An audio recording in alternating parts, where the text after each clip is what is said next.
Good evening dear students. एक दो question हम आउटपुट फाइंड करने के लिए बता देते हैं कल का एग्जाम के लिए, उसको देख लो।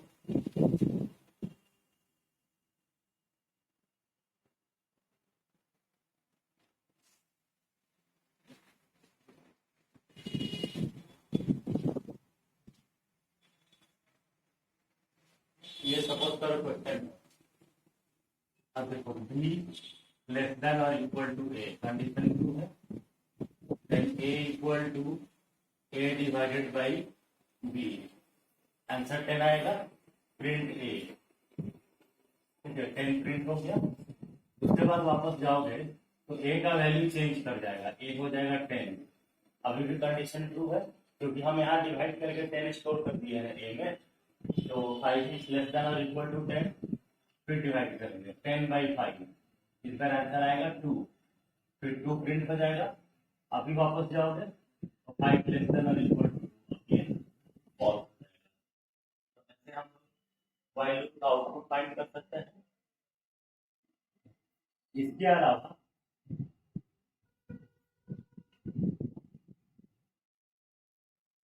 तुम लोग को कोई पैटर्न भी दिया जा सकता है, पैटर्न को देख के और उसका आउटपुट प्रिंट करना होगा। जैसे हम कोई भी पूरा प्रोग्राम नहीं लिखते हैं, कोई भी स्ट्रक्चर आउटपुट में पूरा प्रोग्राम लिखा भी नहीं जाता है, कोई भी स्ट्रक्चर लिख देते हैं।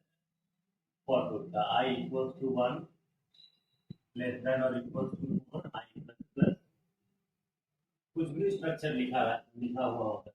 जे equal to I, J less than और equal to 4 J plus plus.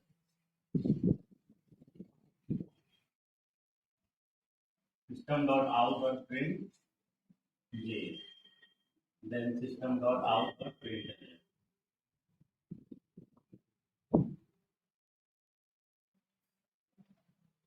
इसको कैसे प्रिंट करोगे? देखो आउटर लूप 1 to 4 रन कर रहा है, बहुत सिंपल है।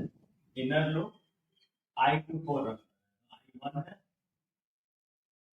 तो पहला लाइन में क्या होगा 1 2 3 4 प्रिंट हो जाएगा। उसके बाद आउटर लूप का वैल्यू इंक्रीज करेगा 2, तो फिर इनर लूप 2 to 4 रन करेगा, मतलब 2 3 4 प्रिंट होगा। फिर आउटर लूप इंक्रीज करेगा 3, तो इनर लूप 3 to 4 रन करेगा।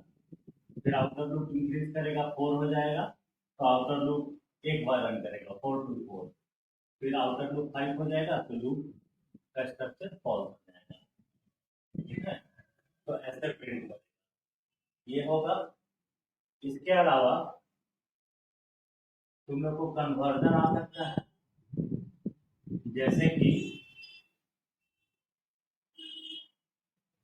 टर्नरी ऑपरेटर कुछ लिखा हुआ है, int k equals to a less than or equals to 50, a का कुछ वैल्यू दे दो, जैसे a equals to 10, ठीक है।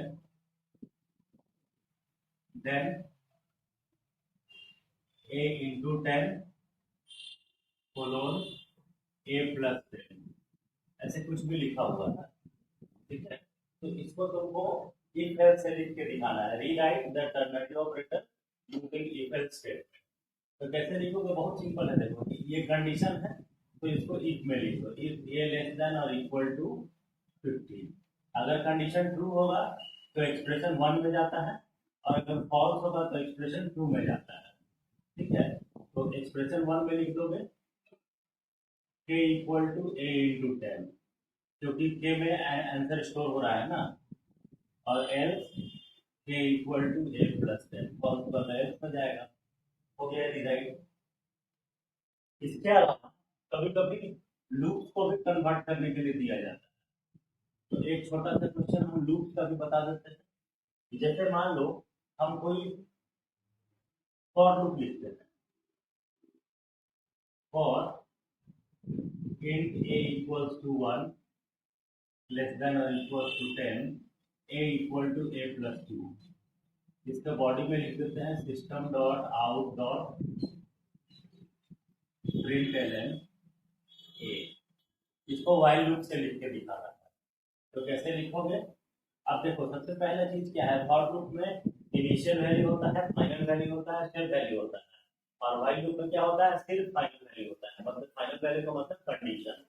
तो तुम इनिशियल वैल्यू को पहले ही लिख लोगे, उसके बाद लिखोगे वाइल, यहाँ लिखोगे फाइनल वैल्यू मतलब कंडीशन, ठीक है। उसके बाद बॉडी के अंदर पहले ये स्टेटमेंट लिख लोगे, ये बॉडी है तुम्हारा लूप का, system dot out dot print L N, ये बॉडी लिख दिए। उसके बाद जो स्टेप वैल्यू है उसको बॉडी में ही लास्ट में लिखा जाता है, मतलब वाइल लूप का ब्रैकेट क्लोज करने के पहले, ऐसे। तो ये हो गया कन्वर्ट, ठीक है। तो ऐसे कन्वर्ट किया जाता है, और इसके अलावा तो बाकी सब कुछ बता ही दिया है, तो इतना को ट्राई करना। Thank you, all the best for the exam.